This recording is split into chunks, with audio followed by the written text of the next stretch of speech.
Hey guys, this is Jacolia of Jacolia Gems. Thank you for once again coming back home, family. For those of you that happen to be new here, welcome. I definitely hope you hear something today that will persuade you to stay. Now, if you have not already done so, exactly what are you waiting for? Hit the subscribe button, like the video, comment down below, and share it to your social media platforms.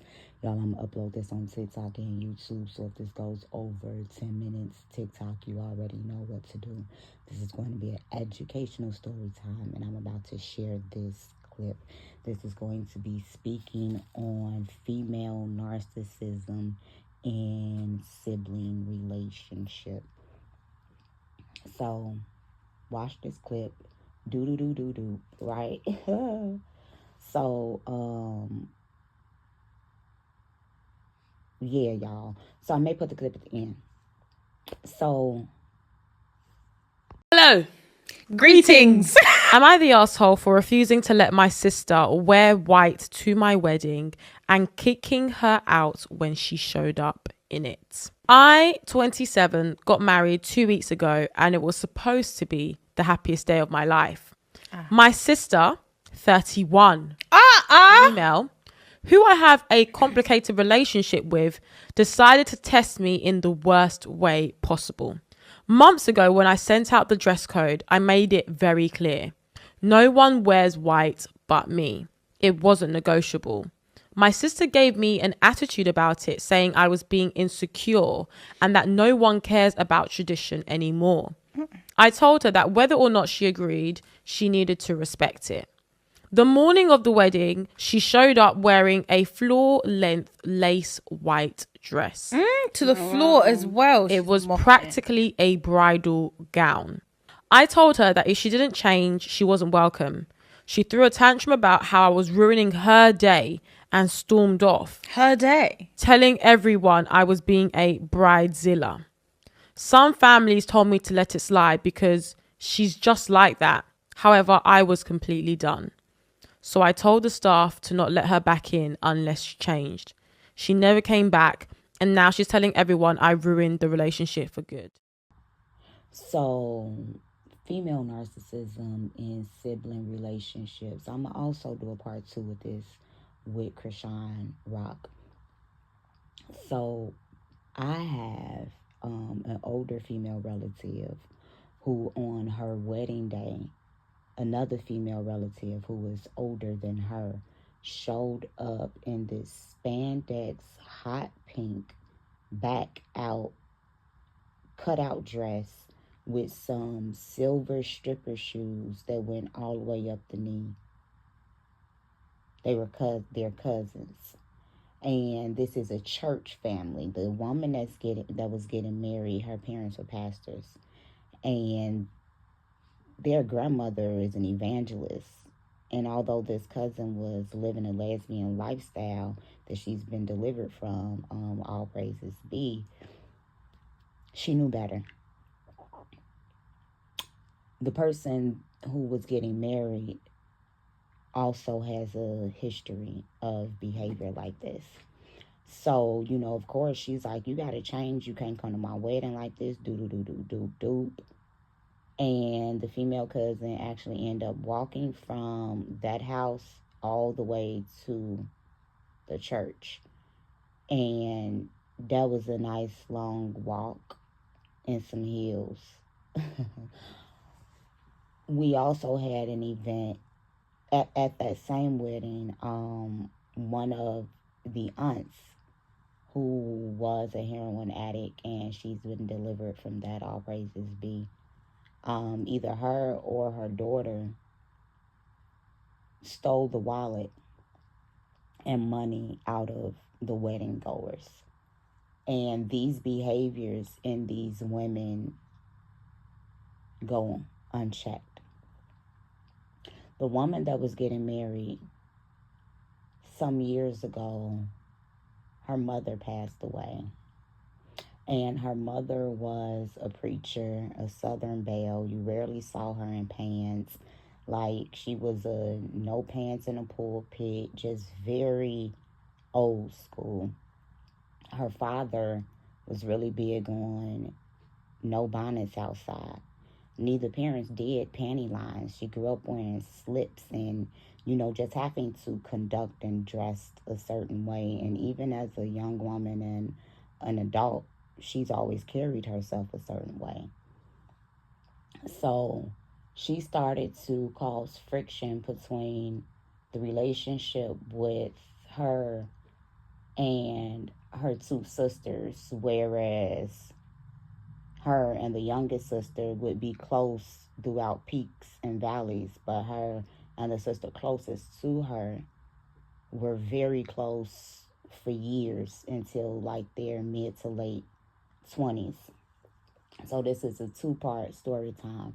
So I'm going to actually go back to when the grandfather was dying. And the grandfather never got called and checked on by this child. When this child was doing a whole bunch of stuff in the family, the grandfather would try to alert the parents to the behavior, but the parents were so hyper-focused on the child who actually needed an IEP and a 504 plan and was just going through a whole bunch of stuff that was glossed over. So when these family dynamics, what a lot of times begins to happen is narcissism ends up developing in the golden child because their behaviors go unchecked, because the scapegoat child is the hyper focus, and a lot of times the scapegoat child is battling with some type of neurodivergency that's going undiagnosed, or some type of complex post-traumatic stress disorder. And due to being the scapegoat, they're dealing with abuse, and this can turn into mood disorders or personality disorders. Whereas the golden child battles with perfectionism, but their ill behaviors go unchecked because they've mastered perfectionism, that they're bad doesn't matter. And the scapegoat child is normally the honest child in the family dynamic, which causes them to be the scapegoat. And this is due to their pattern recognitions from neurodivergency, as well as their sense of justice.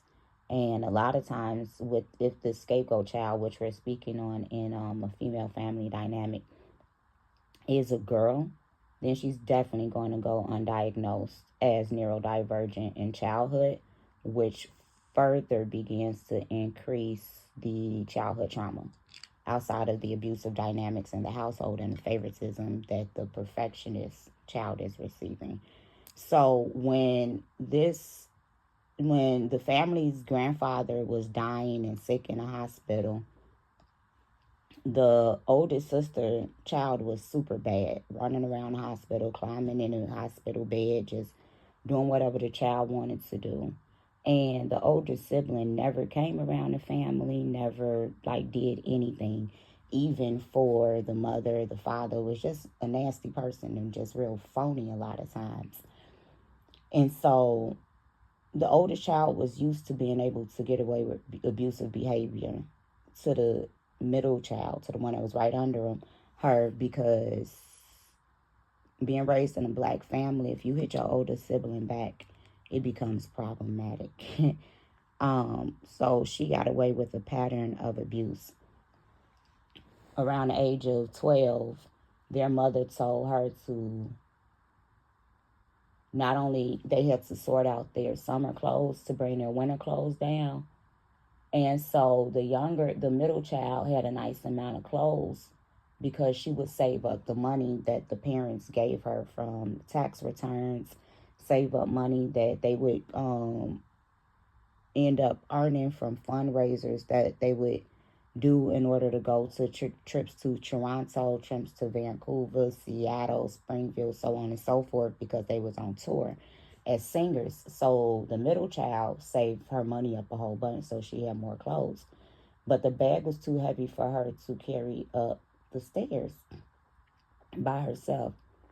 And she was small. She was like 4'10". And the older sibling was like 5'5" around that time. And she asked for the older sibling help, and the older sibling didn't want to help her. And mind you, this middle sibling had been in and out the hospital, and this is definitely going to go over 10 minutes. um, had been in and out the hospital literally since they were kids. If she got bit by a mosquito, she would swell up. If she got bit by a bee, she would not only swell up, but she would get feverish. And it would take a long time for the fever to go down. She had kidney problems to the point where doctors thought that she had kidney disease. Her kidney had turned itself at one point. She ended up developing asthma around the age of 10. And she was a sickly child. And this was due to undiagnosed neurodivergency and abusive households. And also being abused by this older sibling caused a lot of her autoimmune deficiencies. We have to know that in women, autoimmune disease, and in people in general, autoimmune diseases will show up due to narcissistic abuse. We also need to be aware of the fact that women hold a lot of their trauma in their kidneys. It is related to the thyroid gland, and in their cervix and in their uterus, their hips. Our tension in our hips is crazy. This is where majority of us first experience abuse. And we also have to take under the fact that women die from heart disease at a higher rate than anyone else.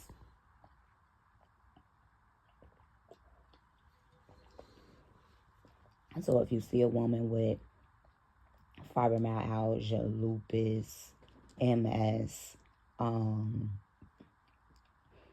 rheumatoid arthritis and things, kidney disease, cervical cancer, stuff like that, outside of diet, exercise, you need to begin to wonder what happened to them in their childhood, or what happened to their mother while their mother was pregnant, or what happened to their grandmother while their grandmother was pregnant, because a woman is born with all of her eggs. And this is how we have lived past lives.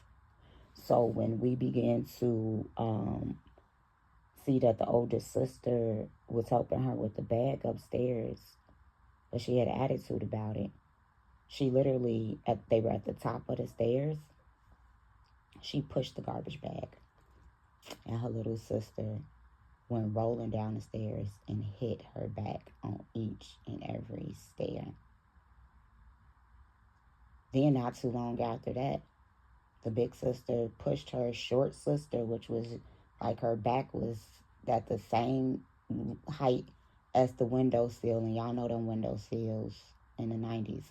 And big sister pushed her against the windowsill, knowing that her back was already messed up from her pushing her down the stairs.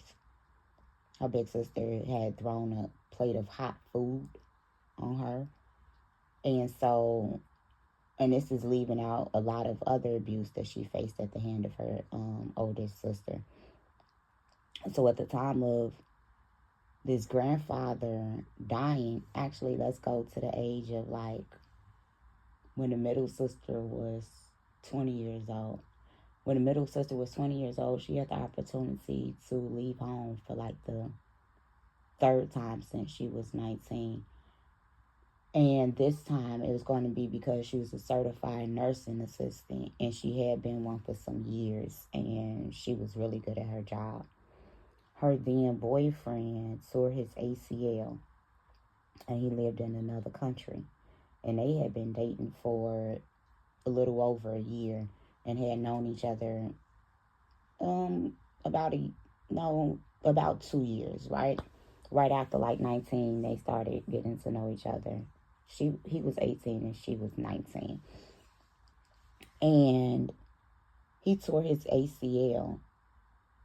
And so he told his staff, my girlfriend is a certified nursing assistant, and he had already had it set up like a year before then where she could move to this other country, and their nursing program was free. And since she had a child, she would have been able to have an apartment. She wouldn't have even had to live on campus, and their health care was free. So he had tried to set her up a year before that, but she stayed at home. And so he wanted to have her be hired as his CNA because he tore his ACL. And this sparked a level of rage in her big sister, although it was never a topic of conversation between her and the big sister. It ended up becoming friction between the middle child and the father. So one Sunday after church, the big sister's on one of her other rampages, and the middle sibling had a really smart mouth, and she was known to be the fighter of the family, but she never hit her older sibling back. So the big sister boyfriend was the father's armor bearer at that time, and for those of you who don't know what that is, that's basically the pastor's assistant. And the big sister boyfriend was literally like a big brother to the middle sister. Like, they were really, really, really close. And he was such a son to the parents that when the middle sibling would get in trouble, because he was a senior in high school when they first met, but he had graduated.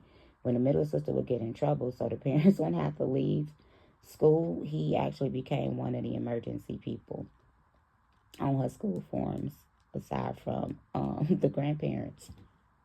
So the big sister is just yelling and going off, and the little sister is literally walking away from her.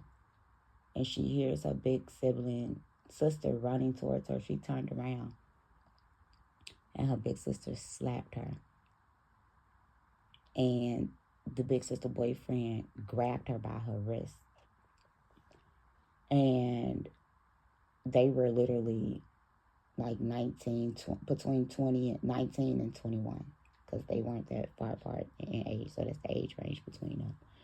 She never hit her back.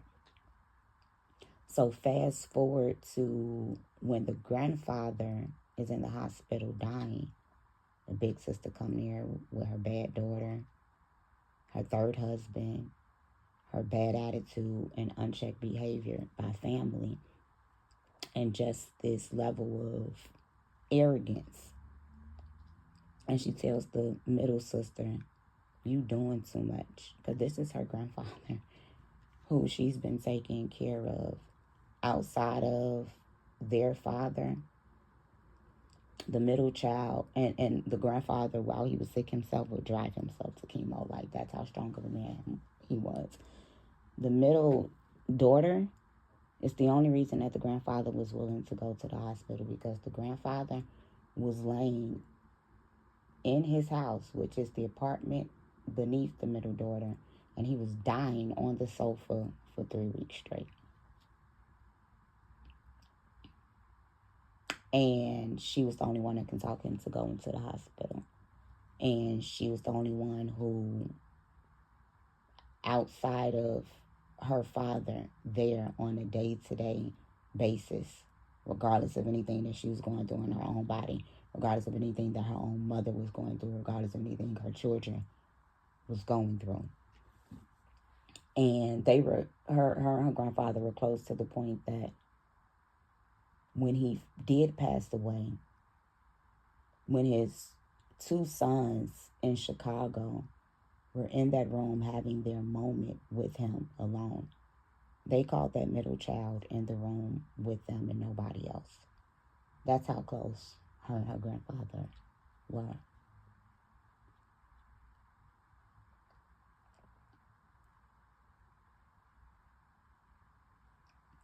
So when her grandfather was in the hospital dying, and the oldest sibling was like, you do too much, she literally said, and you don't do enough. The oldest sibling scratched her from her ear to her mouth. And going back to the childhood, the middle sibling had to fight a lot, and she hated having to fight, but she was skilled like a boxer, because the father got bullied when he was little because he was shy, he was small, and he saw that in his middle child. He saw that. So when she was around 3 years old, he would get on the floor and he wrestled with all of his girls. But this one, he taught how to box. He would get on the floor with her and teach her combos and how to bob and how to weave, how to hook, how to just do all of these things, how to tuck her waist, tuck her chin, how to move. And he would pull up Muhammad Ali and Frazier and just all of, like, they would literally sit and watch boxing matches to the point where she wanted to be a boxer, and she never even thought about fighting. So when she had to fight throughout high school, she never came home with a black eye, a bloody nose, a broken nose, nothing like that. She would have scratches like she had been in a cat fight. Yet she would end up being suspended for 10 days and end up developing an arrest record because she was breaking noses and not only blacking eyes, but like bruising faces beyond recognition. She was putting people in the hospital. And she ended up getting arrested for assault and battery and having an arrest record that was expunged at the age of 17, yet it get pulled up on background checks till this day. During this time, her big sister told her, stop fighting these girls. They only want to fight you because you're beautiful. And they keep scratching your face. If they wanted to fight you because they didn't like you, they will ball their fist up. They can't even get to your face, but they're scratching your face and pulling your hair for a reason. This middle sister was like a burnt caramel complexion. And when she was younger, she was chocolate. But as she got older, her mother's complexion started to come out more because her father was chocolate. But she was like a really burnt caramel complexion, like really red. You could tell she had Native Indian ancestry. Excuse me, y'all. And her hair was big like a lion. And it was waist length at some points when she was young. And when she was in high school, her hair was mid-back length easily. And she had this very, if anybody know what the weave, like a 33 color hair, like a chestnut brown with a mahogany undertone. She just had a lot of hair, hourglass shape, like really stacked, but she was quiet and really didn't bother people. And so she didn't understand why her sister would tell her that people was jealous of her, because she didn't understand, like, jealous of what? These girls are walking around high school with all of this baby fat and House of D, whatever Beyonce line is, and all this other stuff. Granted, she had authentic Coogee sweaters and an authentic Coogee dress that her father bought her. You know, she came to school in Liz Claiborne and Eddie Bauer and all these other things, but it was weird. So when in adulthood, when her big sister scratched her from her ear to her mouth, all of those fights from grammar school and high school flashed between her eyes. And she couldn't do anything but drop to her knees and turn to the window.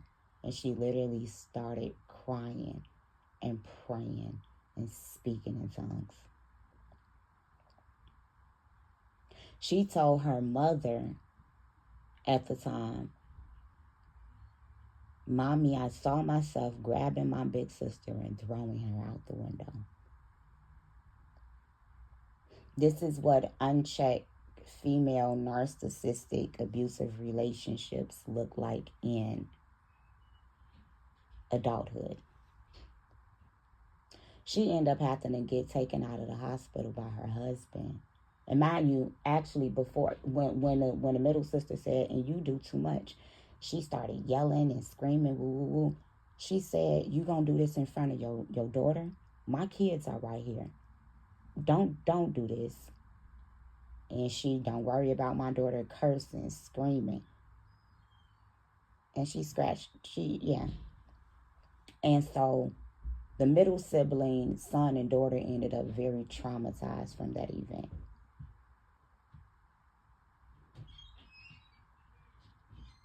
And when it came up in family conversation a week ago, the woman whose husband was passing away had a false memory, and she's old, so, you know, concerning that, and was like, yeah, the middle daughter hit her back. No, the middle daughter did not. Never did. So when the mom ended up passing away, we just gonna say that for part 2, because that's the one that I started off telling at first. But this is part 1 of how female narcissistic sibling relationships start to develop in childhood, and how parents, aunts, uncles, cousins, younger siblings, teachers, pastors, anyone that they are around end up becoming flying monkeys, not only to the narcissistic older sibling, but the narcissistic parent that they're mirroring. And the more sensitive of the parent, who is normally codependent, has some type of neurodivergency that possibly turned into a borderline personality disorder with some symptoms of narcissism. But we want to know that BPD looks identical to undiagnosed autism, ADHD, and OCD in women. And when you have a woman that grows up sewing, grows up into plants, grows up into science, into herbalism, into puzzles, into certain things, but she may be a social butterfly, she may be junky, or she may be quiet and she may be reserved and have to color coordinate everything. She may be highly gifted. These are all signs and symptoms of the possibilities of autism, ADHD, OCD, in girls that go unchecked. And some of these women grow up in abusive households themselves and are victims of rape, incest, horrible parenting, horrible mothers. Men that leave the household, they're open to sexual predators, not only in the home, but at aunt's house and in the church. And then they end up developing autoimmune diseases and female problems from these relationships. So they become susceptible to certain type of behaviors, because women can mask at a higher level. And so a lot of these narcissistic people are communal narcissists. And a communal narcissist is very charismatic, where the community has them on a pedestal. And although they see chinks in their armor and may know some things about them because they perform at such a high rate, and somebody else, the scapegoat child or the codependent parent, is the easier target because they wear their feelings on their sleeves. I hope y'all learned something today. This is Jacolia. Bye.